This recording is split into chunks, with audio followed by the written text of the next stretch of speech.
The James Webb Space Telescope analyzed faint traces of light near the beginning of space and detected the most distant black hole in the universe.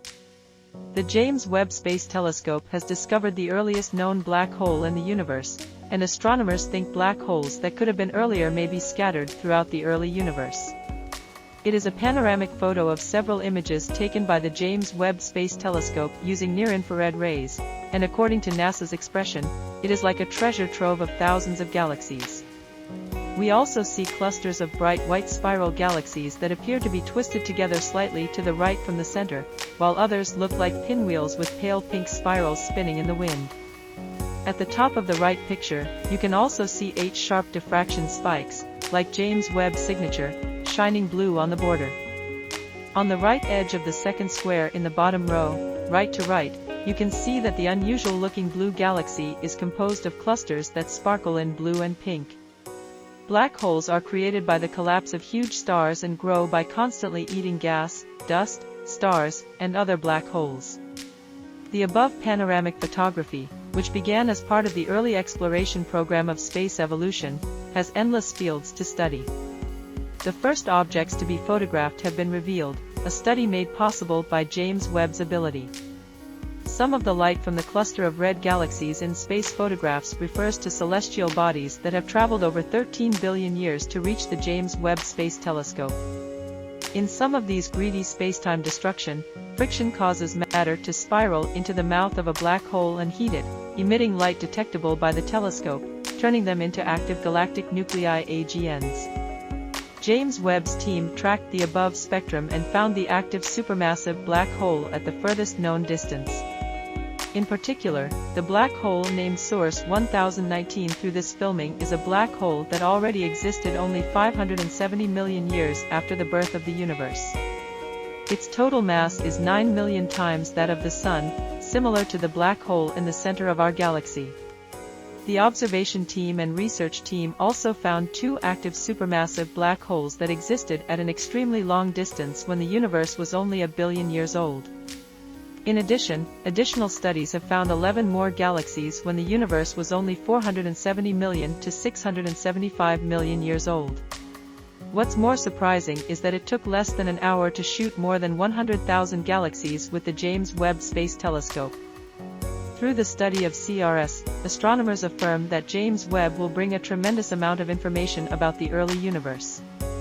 Dr. Stephen Finkelstein of the University of Texas, who leads the program, admires that the number of galaxies appeared much earlier than we expected, and explains that the above field is not yet much information that James Webb first brought. He also asserts that James Webb will be the first to observe galaxies much closer to the Big Bang. It is a science that cannot be done with other telescopes, but only with James Webb, who observes a very deep universe with infrared light. Dr. Mark Dickinson of the National Institute of Optical Infrared Astronomy at the National Science Foundation in Arizona said he is a fan of the Hubble Space Telescope as part of the SOARS team, but he has high expectations for James Webb's observation. Observations such as Hubble Deep Field have been able to map the history of cosmic star formation in galaxies in the 500 million years since the Big Bang in surprising detail to the present day, and James Webb and SOAR studies have explained that many new objects will be added to these results. What did the universe look like? A team of more than 100 astronomers from around the world wants to identify more distant objects, including the farthest galaxies in the universe, early galaxy mergers and interactions, the first supermassive black hole, and a quasar earlier than previously identified. These results will help to show what the structure of the universe was like in the early on. Dr. Karteldepp of the research team explains that there are many hypotheses about why galaxies grow and become larger, but more comprehensive information, like the results of James Webb, is needed to fully understand how they initially gathered and grew and evolved. Dr. Finkelstein also added that we plan to investigate the reionization-era galaxies to see if they are clustered together in the same area or more isolated. This is because a clear understanding of the existence of galaxy mergers or interactions can help track the environment and the situation at the time of the reionization era. Dr. Dickinson also said he hopes to learn about ionizing radiation from older galaxies. The research team explains that early results have revealed that galaxies have formed and become huge very quickly. This means that the universe was denser at this time and that stars and galaxies were able to form more efficiently. Some models predict that Hubble will find as many as 50 galaxies in its early days, further than it can reach, but others predict that it will find only a few. Importantly, the above results will be of great help in limiting the variables associated with galaxy formation in the early universe.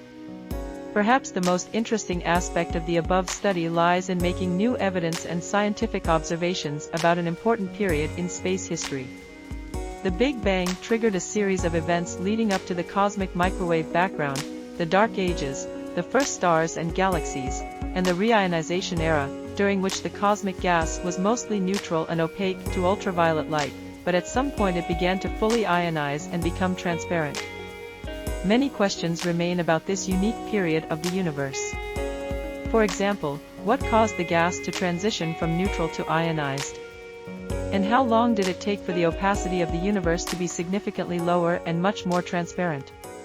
The above results were photographed using near-infrared spectroscopy, which makes it possible to identify the color, temperature, motion, and mass of each celestial body, and to examine the chemical composition of distant objects in much more depth.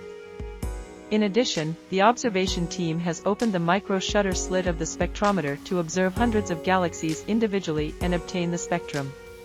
In the months following the initial release of data, SORAS researchers will create and publish catalogs that many researchers can use to analyze the data, including galaxy mass, galaxy shape, and luminosity redshift. The importance of catalogs cannot be overemphasized, as the same observational data can allow hundreds of researchers to conduct hundreds of scientific experiments. It is also a highly recommended study in astronomy in that other teams can discover new science that even the observation team has not discovered.